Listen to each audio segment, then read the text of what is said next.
We are Geeks Not Nerds. I'm Captain Logan. And I'm Vince. And Vince, today's question comes from Bleed Ghoul, who has kind of a sizable question, and I'm going to read all of this because I think there's a lot of good points here about this thing, and we should have all this behind us before we get rolling on it. This just came today. I thought this was such a good question. I thought we'd go ahead and roll it out right now. The question is, do you need to agree with the message or philosophy of a comic, movie, or book to consider it a good form of entertainment? I ask this because a lot of the time, if a reviewer doesn't agree with the message of a certain form of media, he will often condemn it.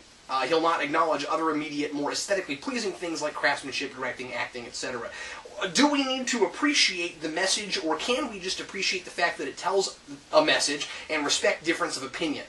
As a little side note, hopefully you guys will bring that up. Yeah, well, I think we will. So, respecting other people's opinions? It's ridiculous! Yeah.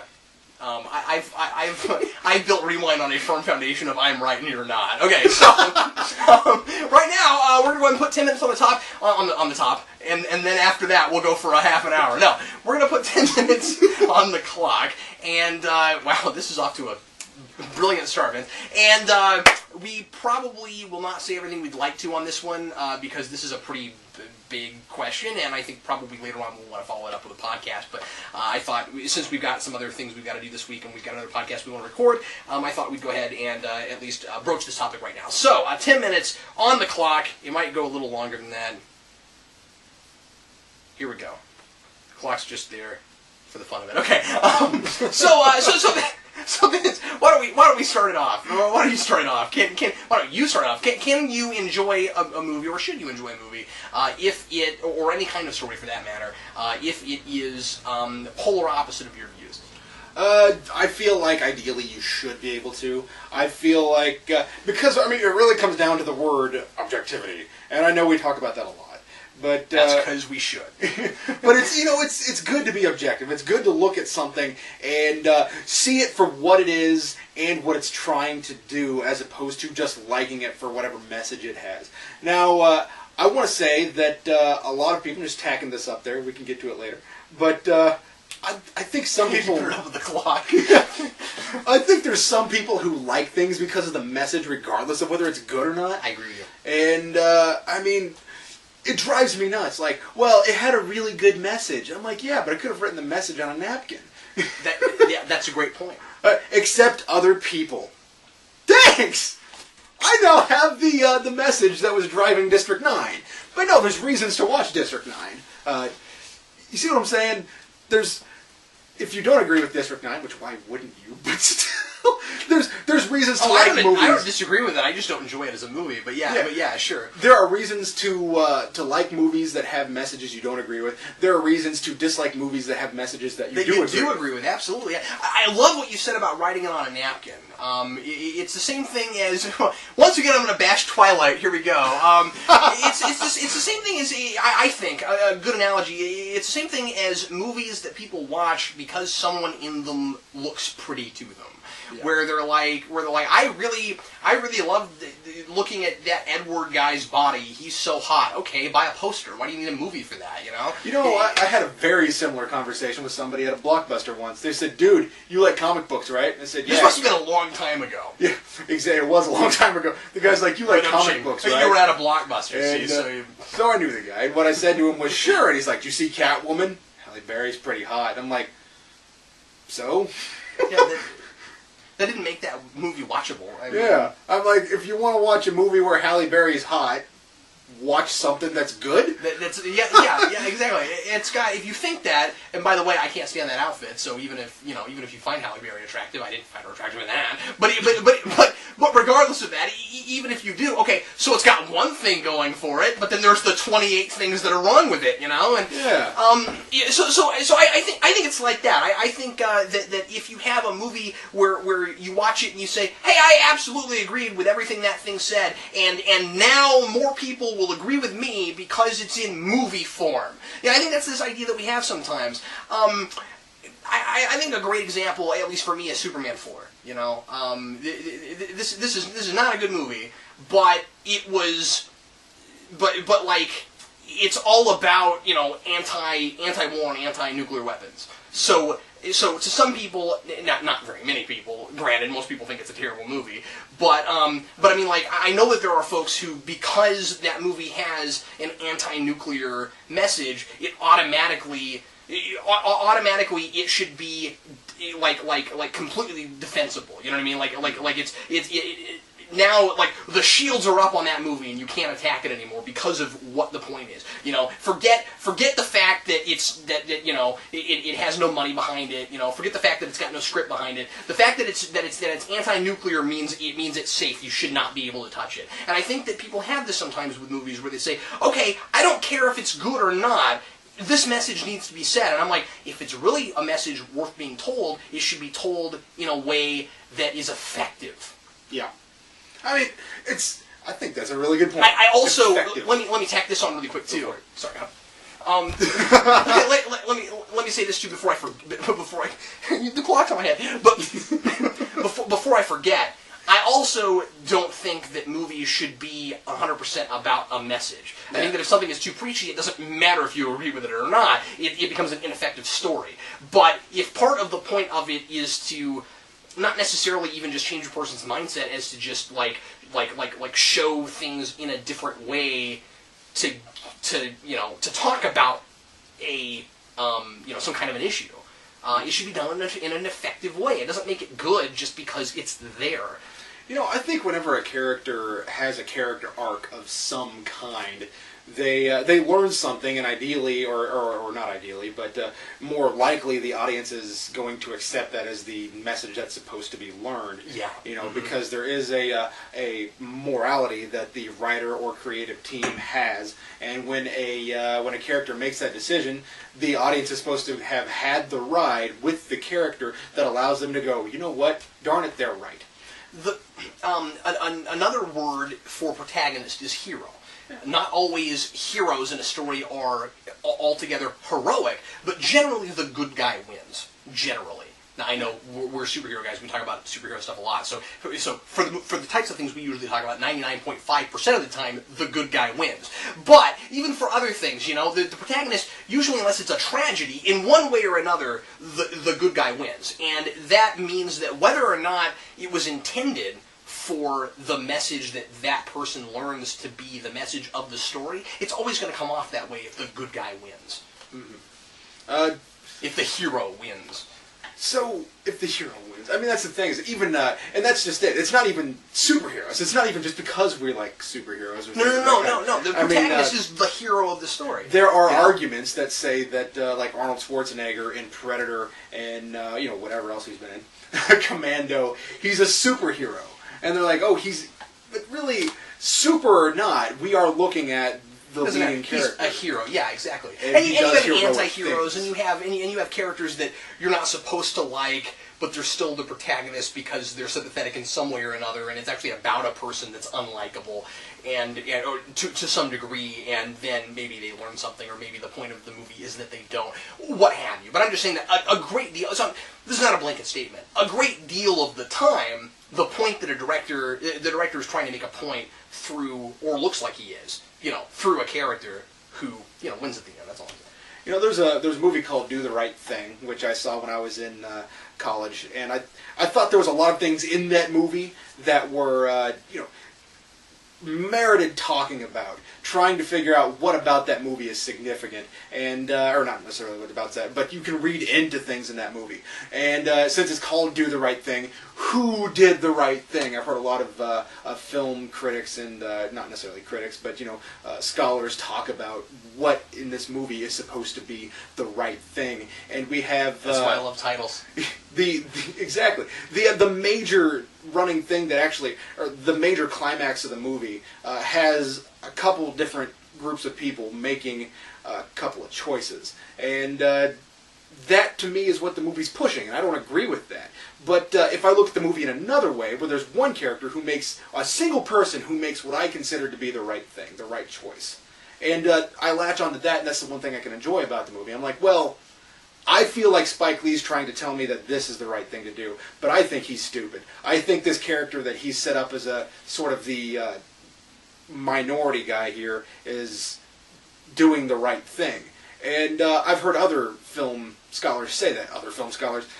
Look, I'm a film scholar. I was about to say that I've heard people, anybody, say this, and I find it hard to enjoy the movie, but I'm not going to call it a bad movie because there is a distinct character arc.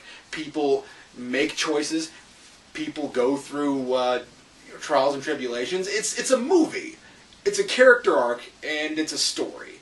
And there are things about it that are worth liking. I don't think that anybody has to like a movie because it's good. Does that make sense? Oh no, absolutely. And we've talked about this a number of times. I mean, that's been a topic before on either this or the podcast. Is do you have to like a movie because it's good and good in the like scholarly sense, you know what I mean? In like the list of things that says that that a movie should have to be considered a good, well-made film. No, because not every movie, and I've said this before too, not every movie is made for the sake of enjoyment. Sometimes it's there to give you a different point of view, to put you in somebody's shoes that you wouldn't always be in, If I'm watching a movie, I'm not citing anything in particular right now, but if I'm watching a movie that, say, puts me in the perspective of a person who was in concentration camps all the way through the Holocaust, that might be a movie worth making, and I might have really gotten something out of it, but I'm sure I'm not going to enjoy that film. You know what I mean? There's different levels. There's different reasons to watch things. And so, to a degree, you have to. Our timer's done. To a degree, you have to take this on a case by case basis, right? Where entertainment factor is absolutely a big factor if it was meant to be entertaining. Not always, things aren't always, and so sometimes it becomes a taste issue where it's like, well, I didn't have fun watching that. Well, was the point to have fun? I mean, I think that I think that intent really is a big part of it. It's not all of it, you know what I mean? Because then it becomes the question of whether or not it did what it set out to do, or whether what it set out to do was worth doing. All of these things have to be considered. But the bottom line for me is that I lost my train of thought. A movie needs to be, and he asked about comics and other things too, but I guess we're pretty much just, but it all goes together. Yeah, I mean, if you're going to read into something, it's usually a movie or a novel. Yeah. If a person, I totally lost my train of thought. Like, go ahead and say your final thought, and I'll come back to it because I lost it. To use the Golden Compass as an example, it had a big anti-Golden Compass campaign against it because they thought it was anti-religion. Yeah. Well, just because it creates a world that's sort of a-religious. So? Yeah. I mean, it doesn't have to... I definitely have enjoyed things I didn't agree with. Yeah. Especially if they're not too ultra-preachy. You know what I'm saying? I mean... And, there are lots of people that aren't religious or aren't Christians who like The Lion, the Witch, and the Wardrobe. It's a Christian film. Those are Christian stories. You see, C.S. Lewis was a major Christian author. Yeah, he wrote Mere Christianity, I believe. Yeah. And Screwtape Letters, which is all about somebody who's in hell. I think it's written from the perspective of a demon or a devil. I forget. I haven't read it in a long time. But anyway, I mean, like, he was a major Christian writer. But there are a lot of people who liked his stuff that weren't Christians. Why? Because they work on different levels. Because they're not super ultra preachy, and I think that a lot of it is because they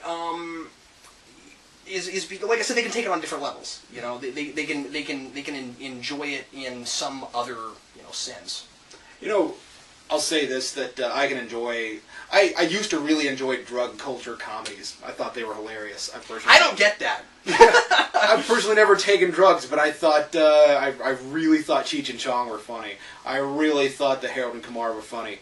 And I even have some of their movies up here. But I'm not going to necessarily say they were good movies, and I'm not going to necessarily say that I agree that drugs should be taken lightly. I think drugs are a very serious topic, and irresponsible people should not take them.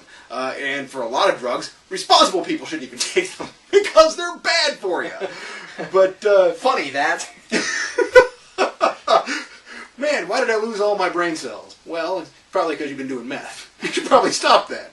You might have some more teeth if you did that too. Or did the stopping thing. There are safer labs to work in. So, Dexter's, for example. Okay, but not by much. So here's my final thought. I'm sorry I derailed a little bit. But this is I'm trying to keep my thoughts together because there's so much in this, and it's tough to do this in just a few minutes. Oh, lost it again. No.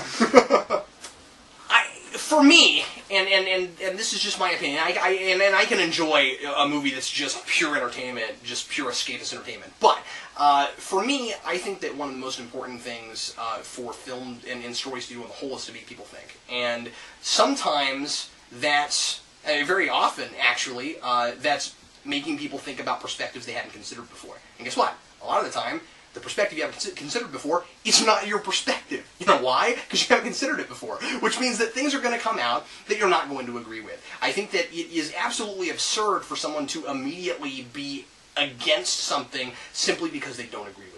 I think that's a really bad idea. Any direction. I mean, like, we don't get into the politics of this kind of stuff, but any direction, no matter what kind of person you are, super liberal, super conservative, somewhere in between, doesn't matter.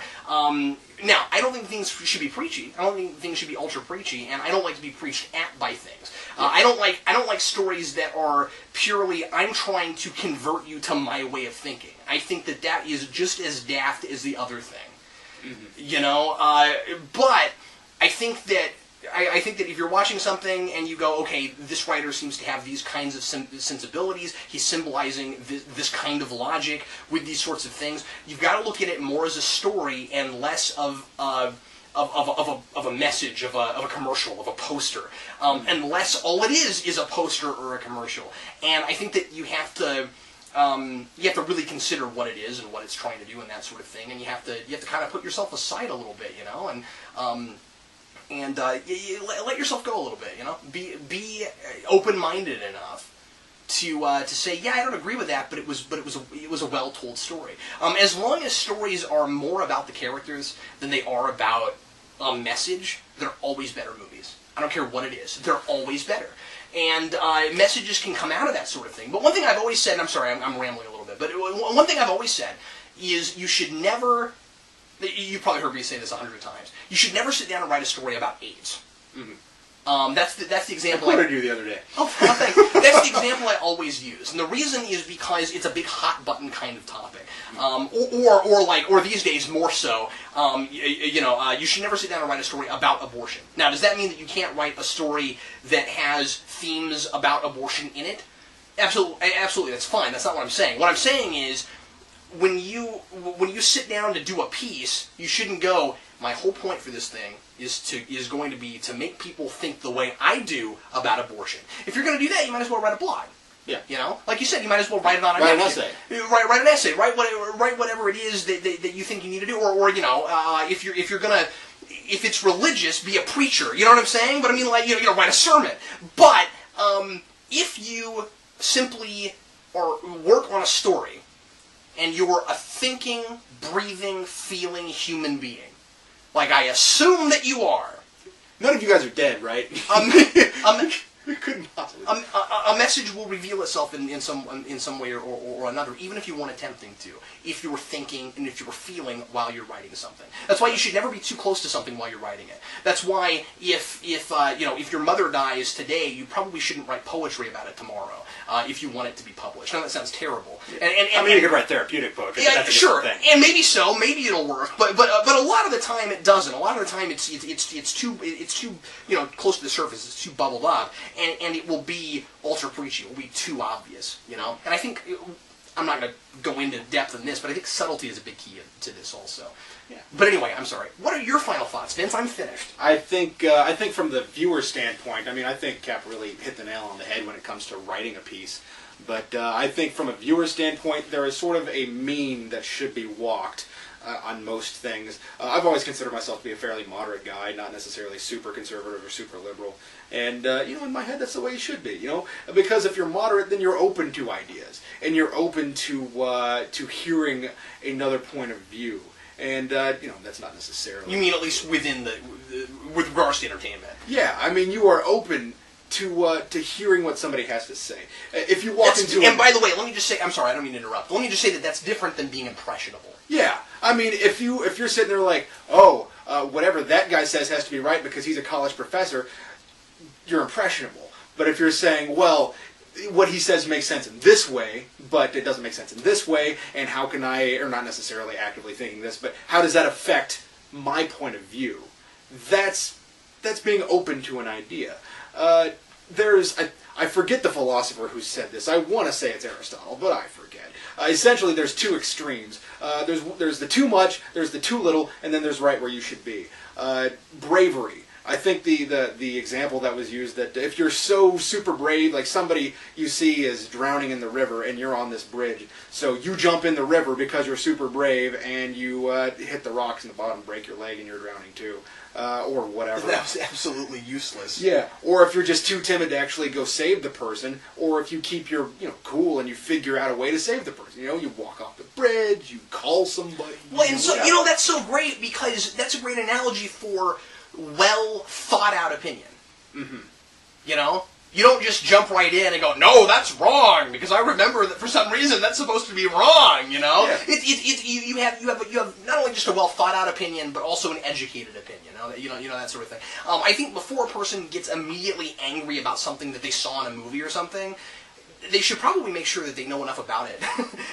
There's that too. But anyway, I was sitting in a class. And this teacher, we were talking about sort of the history of religion, and I thought this teacher was so interesting, I want to call her, because she straight up just shouted to the class, I don't know why anybody believes in this crap. And the girl sitting next to me later on in that class period leans over to the person sitting next to her and said, I don't know that I believe in religion anymore. And I'm like, I don't know I believe in this class. And I said that too loud, and the teacher was really upset. But my point is that you should be open to what the teacher was saying, but not be the girl that was sitting next to me and go, oh, well, she's a college instructor, therefore she knows what she's talking about. She's a grad student. And a good rule of thumb is always to be more discreet than Vince. Yeah. You don't have to tell somebody they're stupid. You just have to go, I understand where you're coming from, and I'm going to take your opinion into consideration.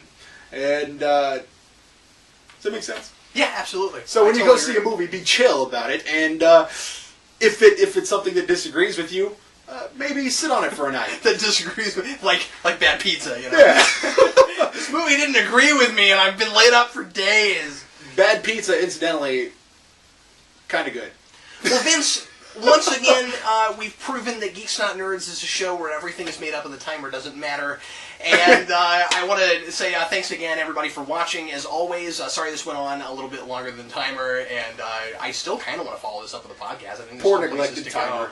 But yeah, it feels bad. We've hurt its feelings, and it's way up there. Anyway, once again, thanks a lot for watching. Please leave your comments. We'd love to know what you think about this topic. And if there's something that you'd like to hear us talk about in a future video, also leave that in the comments below. I'm Captain Logan. And I'm Vince, reminding you to support your local opinion store. Comic book store. That's right.